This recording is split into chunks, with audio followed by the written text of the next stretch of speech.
आज के इस वीडियो में हम लोग ये डिस्कशन करने वाले हैं कि जादवपुर यूनिवर्सिटी का जो सीट वैकेंसी का जो ट्रेंड है वो कैसा रहता है।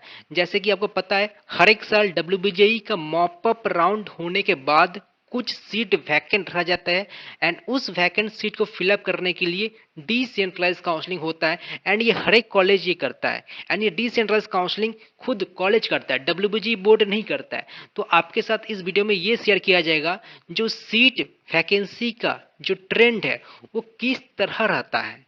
जैसे कि 2019 की बात कर लो एंड 2020 की बात कर लो तो मैं आपको दिखाऊंगा कि देखो ये है कोर, ये है नॉन कोर एंड ये है लोअर ब्रांचेस। तो तुम देख सकते हो कि इतने सीट वैकेंट रह जाते हैं आफ्टर मॉप अप राउंड।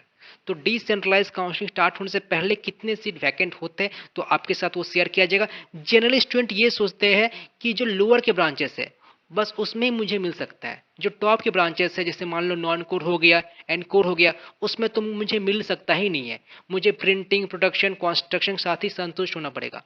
तो ऐसा बात नहीं है, आपका रैंक मैटर करता है, आपका रैंक कितना उसके हिसाब से डिसीजन लीजिए। अब जैसे कि काफ़ी सारे स्टूडेंट्स के कॉल आते हैं कि उन्होंने कहा कि मुझे आईआईटी शिवपुर में सीएससी मिल गया या मुझे एनआईटी दुर्गापुर में ईसी मिल गया, तो वो क्या करेंगे, जादवपुर का जो लोअर ब्रांचेस है उनको लीव करेंगे। ऑब्वियसली अगर एनआईटी दुर्गापुर में कोई लोअर ब्रांच मिला है तो ऑब्वियसली जादवपुर को छोड़ने वाला नहीं है। लेकिन अगर एनआईटी दुर्गापुर हो गया या कोई कोई और एनआईटीज हो गया कि टॉप के जो एनआईटीज हो गया, टॉप 5 के जो एनआईटीज हो गया, तो अगर उनको मिलता है तो ऑब्वियसली जादवपुर यूनिवर्सिटी का जो सीट है उनको लीव करेंगे। जनरली देखो जो टॉप 500 जो स्टूडेंट होते हैं ना, जो टॉप 500 स्टूडेंट होते हैं उनका सीट काफ़ी रैंडम होता है। मतलब उन लोग काफ़ी चांसेस होता है कि वो सीट लीव कर दें, क्योंकि देखो टॉप 500 में आना जा बहुत बड़ा बात है, ठीक है, उतना आसान होता है नहीं। तो ऑब्वियसली उनको कोई टॉप 5 के नाइटीज या कोई टॉप 5 के ट्रिपल आईटीज में कोई अच्छे ब्रांचेस सीएससी मिल गए तो वो उनके साथ जा सकते हैं। तो ये हो सकता है। तो अगर कुछ भी नोटिफिकेशन आता है डिसेंट्रलाइज काउंसलिंग रिगार्डिंग, तुम जादवपुर की बात कर लो, कैलकाटा यूनिवर्सिटी की बात कर लो, तो मैं आपको तुरंत नोटिफाई करूंगा। एंड जैसे कि मैं एक बात बता दिया हूँ कि जो डिसेंट्रलाइज काउंसलिंग है उसका नोटिफिकेशन तभी आना चालू होगा जब डब्ल्यूबीजेई का ई काउंसलिंग प्रोसेस खत्म हो जाएगा। तो जैसे कि एक आकाश भवन, ठीक है, आकाश भवन से सॉरी विकास भवन, ठीक है, तो विकास भवन से एक ऑफिशियल नोटिस आया हुआ था। तो उसमें क्या बताया गया है कि जितने भी कॉलेजेस है जिनका सीट वैकेंट रह चुका है तो वो डिसेंट्रलाइज काउंसलिंग का नोटिफिकेशन जारी करें after the completion of E counselling of WBJE. अब देखो स्टूडेंट बोलते कि मुझे जो टॉप के जो ब्रांचेस है CSC IT EC electrical mechanical civil, ये सब जो ब्रांचेस है इसमें तुम मुझे मिल सकता ही नहीं, इनका सीट पहले से फिलअप हो जाता है।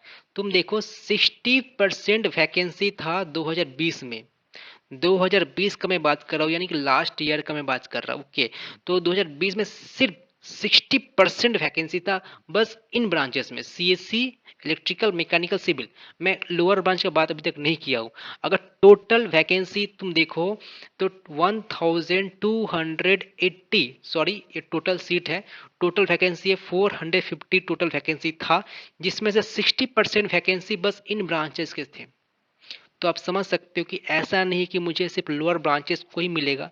तो काफ़ी सारे स्टूडेंट तो लीव कर जाते हैं। मतलब ऐसा क्या होता है, जैसे मान लो तुमको एनआईटी दुर्गापुर में कोई ईसी ब्रांच मिला है, ओके, तो वो चूज कर लेते हैं, वो अब ज़्यादातर का डिसेंट्रलाइज अटेंड करते ही नहीं है। वो सोचते हैं कि मुझे नहीं मिल सकता। वैसे देखो मैं ये नहीं बोल रहा हूँ कि कन्फर्मेशन में मिल ही जाएगा, बस मैं आपको ये बता रहा हूँ कि सीट वैकेंट रहते हैं, जो अच्छे ब्रांचेस है उनके भी सीट वैकेंट रहते हैं। तो सिर्फ 40% ही स्टूडेंट एडमिशन लिए थे last year CSC electrical mechanical civil and 2019 का। तो तुम देख सकते हो मैं डिटेल में लिखा हूँ यहाँ पर, ये सब ऑफिशियल सीट वैकेंसी का लिस्ट है, ठीक है, मैं खुद बनाया नहीं हूँ, ये ऑफिशियल डेटा है। तुम देख सकते हो मैकेनिकल का 29, कंप्यूटर साइंस का 16, ईसी का 11, आईटी का 22। तो ये टॉप के ब्रांचेस है। तो काफ़ी सारे ब्रांचेस है। वैसे स्टूडेंट ये सोचते हैं कि मुझे प्रिंटिंग ही मिल सकता है, प्रिंटिंग के अलावा मुझे कुछ ब्रांच मिल ही नहीं सकता है। तो ऐसा नहीं कि प्रिंटिंग हो गया, प्रोडक्शन हो गया, कंस्ट्रक्शन हो गया, उसके साथ ही जाना पड़ेगा। एंड एक और बात, यहाँ पर कोई चॉइस फिलिंग नहीं होता है। हाँ, एक और कौन बता दूं कि यहाँ पर चॉइस फिलिंग नहीं होता है। तो चॉइस फिलिंग जैसे मॉपअप में होता था, राउंड 1 में होता था, तो यहाँ पर नहीं होता है। यहाँ पर सिंपली आपको कॉलेज में विजिट करना पड़ेगा, आपको अपना रैंक शो करना पड़ेगा। वैसे ये मतलब ऑफलाइन काउंसलिंग है, ऑनलाइन काउंसलिंग भी हो सकता है इस साल, तो उसका कुछ कन्फर्मेशन है नहीं कि इस साल ऑनलाइन होगा कि ऑफलाइन होगा। ऑफलाइन की मैं बात बता रहा हूँ, होता कैसे कि आपको कॉलेज में विजिट करना पड़ेगा एंड आपको रैंक दिखाना पड़ता है। तो वो लोग मतलब लाइन बाय लाइन स्टूडेंट को बुलाते रहते हैं कि हाँ आपको ये ब्रांच मिल सकता है, आपको ये ब्रांच मिल सकता है। तो आपको डिसाइड करना पड़ेगा कि आप किसके साथ जा सकते हैं। ओके, देखो मैं सिंपल वे में तुम्हें बता देना चाहता हूँ कैसे ये होता कैसे है। जैसे मान लो तुम्हारा कुछ रैंक है, सपोज 2000 तुम्हारा रैंक है। ओके, तुम क्या किए, तुम कॉलेज में तुम विजिट किए हो, ठीक है। अब मान लो कॉलेज में काफ़ी सारे ब्रांचेस है जिनका सीट वैकेंट रह चुका है।